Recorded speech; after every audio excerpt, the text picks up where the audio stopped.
am joined on Drummers Review by Dragonforce's G. Anzalone. Yeah! Good to see you, Ollie. How are you? I'm doing good. I'm doing good. We are at the moment in tour with Powerwolf, and we are joining Powerwolf in a few shows as well.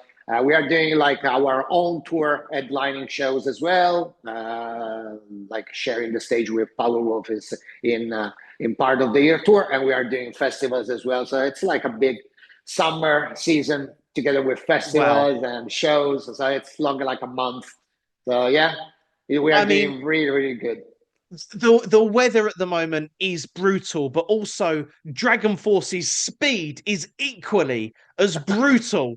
Do you train like an athlete to build the stamina to play these songs? What's your practice regime? Because Dragonforce is fast and it's hard. It's fast. It's a lot of double kick and a lot of work with hands, a lot of drumming, a lot of practice, a lot of training, a lot of speed practice, and that's what I love to do every day. And yeah, so as soon as I have 5 minutes, an hour, 2 hours, I just go there and like practice. It's all about practice, man. It's all about practice and like keep being familiar with the tracks and keep repeating what I love to do, which is playing drums. Like yeah, it's all about practice and constant uh, training. Like it depends also from food, what you eat. Everything Really? is connected together. Like but definitely everyday practice is requested. So never jump a leg day. I was, and also talking of legs, your right foot technique is very, very good. What was the biggest breakthrough in getting your right foot and also, I suppose, your left foot in kind of breaking any barriers down and getting the best kind of foot technique you could get? You mean the difference between is like, for example, like heel up Like, technique yeah, and like, swivel, switching to swivel, you mean? yes. It's well, the thing is that swivel technique it comes from a certain point, okay, when you cannot hold anymore the heel up technique, okay, and so when the speed is that fast, that high, that you cannot hold anymore the speed using heel up, okay, which is actually the main technique that metal drummers we always use. Okay, a part of Yeah. heel toe that is a completely another thing. But yeah, so swivel it comes like right. It's the step is the next step after the heel up technique. Okay, it's kind of when you reach like that kind of critic, that kind of like I don't know how to say like when you reach the kind of top of the effort, okay, with the heel up, okay, technique, your calves kind of automatically switch to swivel just to get that kind of like relax back, okay, that they actually need, okay, to keep going, keep working, and that's why we switch to swivel. But honestly, if I had to tell you, there's no like, in my opinion, there's no a way of teaching swivel technique. Okay, Mm. when I see like on internet, on YouTube, like drummers teaching swivel techniques, so you do this and then you do this and then you do that, it's not gonna go anywhere. It's just like, I mean, you cannot do swivel technique, in my opinion. Doing swivel technique slowly, Yeah. it's pointless. Yes. Yeah. No. It's kind of pointless. Swivel technique is just like like as I say, like that kind of technique that is coming after you did too much heel up. Right. Yes. Yeah.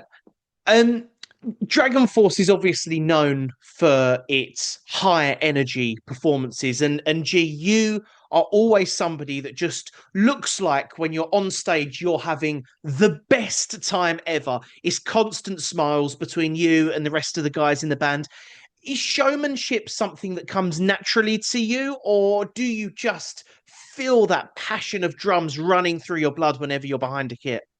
It's all about it's coming from yeah, it's coming from the practice. When you know perfectly what you are doing, you just enjoy the moment with your bandmates, and you know we are having lots of fun. If you watch a Dragonforce show, you see that everyone is relaxing and everyone is having fun on stage. So yeah. It's true. I mean, yeah, I've been to a Dragon Force show, and it's always memorable. You know, you guys put in a lot of work to make people, you know, when they leave the venue, they go, "Wow, that was really quite good. Like that was really, really good." And you know, even now, you know, I remember seeing Dragon Force live, and it stays with you. You've had, you know, pyrotechnics on stage. You know, for fire, you've had trampolines on stage. We used to have them. Where does it go next? Like, you guys are just so full of energy. Well, never stop, never stop. Never stop getting better. Never stop to improve the show. That's the trick. Like yeah, there's no comfort zone when it's time to like working in the show business. You have always to renovate yourself, always to change the production, make it bigger, make it better with lights. We added holograms, for example, like in front of the kick drums. Lately we added like hologram bands as well, with like holograms logos like moving. We added like now right now we are trying with a new production too, and people are going to see, you are going to see in the next shows we are playing. We got like the dragons now. We got the two big dragons, inflatable dragons. It's all about having fun on stage and having fun with the crowd, which is the most important thing. Okay, Yes. throwing chickens like the chicken for Zelda song. We used to throw like chickens, like big chickens, on the crowd, and it's cool, like yeah, it's just like it's all based on yourself and the relation that you have with the crowd too. Is it like, G? Is it a little bit like real life Spinal Tap being in Dragon Force? That's a good question. Sometimes it's a funny, but because I mean it happens so many things, in a band I mean in a band like Dragon Force, like guys. It's yeah. I mean, I have thousand story that one day probably I will tell you, like in front of a beer, me and you. But I'll hold you to that. definitely, I mean, yeah. I mean, it's a very nice situation. It's a very nice band to Good. work in, and yeah, we are like a family. So of course, like Spinal Tap is part of our life always. No, tell me one thing, G, if you can. Tell me Yeah. one thing where you found yourself in a Spinal Tap moment whilst being in Dragon Force, because I can Oh. imagine there are stories there that might sort of collide and interlude a little bit. Oh, well, there's so Anything? many. Has anything wild ever happened on stage? Anyone ever? I Let don't me know. let me What's let me think about. I will tell you later. Let me think about, okay? because now tell me the next question. I will come up with an idea later, I because I feel mean there's many stories that I can tell you, but at the moment, I mean, I didn't prepare. I mean, since you are actually asking me like this question like straight, I didn't prepare any fun story, to tell you, even if there are like thousand, honestly. Yeah. you're going to wait until we stop recording, and then you're going to go, actually, I've got Definitely. five really great stories for you. You I'm sure about can. it. You're known for being a real speed demon behind the kit, a really kind of super heavy hitter. But take me back to the beginning, G, of your relationship with drums. When did you start to fall in love with a drum kit? You know, you looked at it for the first time, or maybe you were handed a pair of sticks for the first time. Do you have any memories of an early age with drums? Yeah, sure. I started it when I was 14, between 14 and 15 years old. And just because I always wanted to be a drummer. And so that's why was my first thought. And as soon as it was like the time to set up the first band, to put up my first band with my friends, I was like, so you're gonna play guitar, I'm gonna play drums. And this is how we ended up. We started doing like we at the time it was kind of like around like the grunge music. grunge Mm, music, like like Nirvana, like Soundgarden, like Pearl Jam. Like I started like playing that kind of music, and then of course I discovered like all the metal words right after. Okay, like punk rock yes. immediately, like kind of punk rock music, and right after, like right next to the punk music, it was like the metal music. And I discovered like the metal around like 15 years old, like 15, Right. 16. And the drums and that in this music, it was just like at the time there were like bands like Dream Theater at the beginning. I remember like Pantera. They were like around the first bands that I started listening. They were not. It was the beginning of 2000. So there was like first albums that I started listening around. It was seen from a memory from Dream Theater, Oh. and also like Far Beyond Driven from Pantera, and Mm, it was like, of course, Vulgar Display. Pantera, they always been like part of my drumming, okay, because I mm, one of my favorite drumming always been Vinnie Paul, and yeah, so I yeah. started like 15 years old, and just because I always wanted, so the first wood spoons that I had in my hands, it was the kitchen spoons of my mother's friend. I saw in the kitchen just to play a cymbal ride, Yeah, yeah. just to play a ride cymbal in his house, when we were like playing like whatever song. Yeah, yeah, that's my memory. The first broken drumstick. Yeah, it was actually the spoon So I broke. Yeah. so for you, kind of, Mike Portnoy, Vinnie Paul, they are two drummers that Uh, as a teenager you kind of you followed their work more and more Vinnie Paul, more more Vinnie Vinnie. Paul. Mike Portnoy always being part of it, together with Dave Lombardo, together with Gene Oakland, Mm, for example, together mhm. with all the biggest names that nowadays we have in drums. And yeah, these are in metal. I'm saying, like Yes. at the time there was Raymond Herrera as well from Fear Factory. And Raymond Herrera, for example, was the guy that introduced me to the to the actually Oh, footworking, okay, to the okay. footwork, because it was actually the first. I got completely Wow. shocked the first time I heard shock from Fear Factory was. I mean, it's still one of my favorite songs from Fear Factory. Yeah, That's incredible. It's so yeah, interesting to hear some of your past. One thing that you also do, alongside being in Dragon Force, is that you're a drum tutor, an educator, a oh teacher. yeah. What is one bad habit that people bring to the table when they first start learning drums? Is there anything that you always see or see quite a lot within aspiring drummers? Perhaps their posture or the way they hold their sticks, or I don't know, the height of their hi hat or the cymbals, or what do kind of aspiring and new drummers bring to the table that's a common theme in perhaps mistakes that they're making early on? In terms of setting, in terms of position or posture, I gotta tell one thing. This kind of habit that they have to sit, like almost standing, sitting on the chair, okay, almost standing because they want to go fast with the double kick, okay. Okay. It's a kind of thing that I never like to do, for example, because I never use that kind of trick to get fast on drums. Okay, I always kept like the uh, more 90 degrees, 90 degrees Wow. with the legs. Okay, I always sat like keeping the 90 degrees. Actually, it's a little bit more. Okay, a little bit more, just a little bit more higher than 90 degrees. It's like probably, I don't know, 100.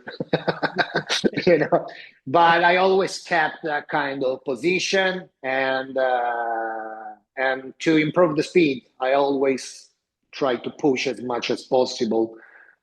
Right. And it's not a matter of position, honestly.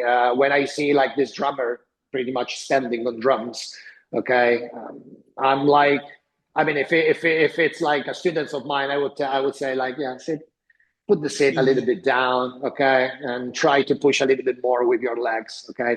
that's interesting. Sometimes, they take example, they get the example, of course, from big drummers, okay, because they are sitting in that way.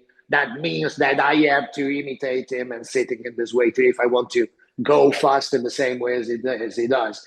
But the thing is that they don't realize that maybe that drummer is sitting like that because it's very tall. Okay, it's a very tall drummer, Yes. or he feel comfortable to sit like that because I don't know because of his legs or whatever. Okay, you see, it's just that every drummer has his own positions, okay? Yes. And you cannot take one position as low and imitate, like someone else Yes. position. You have to respect like the standard. And in my opinion, the standard is that. Second Okay. thing, yeah, second thing is usually drummers, they imitate the trendy drummer of the moment, okay? And that's also like something that I always have because they have no patience. They want to become like fast immediately. Okay, they don't want to work anymore on themselves. They are pretending as soon as they get the drumsticks in their hand that they are as good as the drummer, the pro drummer is in the video. Okay, Mm. so the patience is kind of education. To be patient is the kind of thing that I always try to make in my students, growing up in their own drumming behavior. Okay, so I try always to tell them, please be patient. You will see the results soon. Okay, yeah, so yeah, Wow. Okay, so what you're saying there, two really important things you're saying is patience and posture. Mhm. They're two, really kind of key things. Patient When and it posture, and keep taking example from the older drummers because like if you follow like all the drummers, like for example, like the big method, okay, like Gene Krupa method mm, or uh, like Buddy Rich method, okay, just stay stuck on those rules, okay, because those are the right ones to follow, in my opinion. I love that. G, you're an absolute fireball of energy. One of the best and fastest drummers on the planet at the moment. I honestly and wholeheartedly wish you nothing but success. Not just with the remainder of your time on the tour with Dragonforce, but also within your world of drums. And thank you for inspiring so many drummers out there that have picked up sticks just because they've heard a record that you've been on, or they've seen you at a show with all these holograms or bits of chicken flying everywhere, like Dragon Force kind of normally does. So, really, I suppose I was going to ask if there was any advice that you had for aspiring drummers, but you've wrapped it up really nicely by saying practice, posture, and patience. Yeah, patience is above all. You gotta be patient, especially if you are a new drummer and you don't know what you are doing. Okay, yet just be patient. And with the years of practice, after years of practice, you will get what you aim. Amazing. G, thank you so much for coming on Drummers Review. I hope we see you very, very soon, and I hope you enjoy the rest of the tour. Thank you very much, Ollie. It's been a pleasure for me. And yeah, I'll see you around. Thank you very much.